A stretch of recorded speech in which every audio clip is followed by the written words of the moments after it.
Փաշինյանը վազվզելով փողոցներում հայտարարություններ է անում եւ ասում է, որ պետությունը մնալու է ձեր կոկորդին։ Ինչ կարծիք ունեք այս մասին։ Ավելի լավ է պետությունը մնա իմ կոկորդին,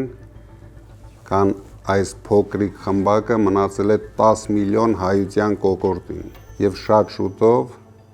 ես վստահ եմ հայ ժողովուրդը իր կոկորդից դուրս է շպրտելու այս անիմաստ, անկարող, թույլ, հոգեկան խանգարումներ ունեցող մարդկանց։ Տեսնելով այս ամենը, ճիշտն ասած, ես փոշմանել եմ իմ առաջարկությունից։ Իմ աշխատավարձ այդ 1 դրամը այլևս չեմ տալու վարչապետին։ Իրենք պետք է մնան անգործ, անաշխատանք, որ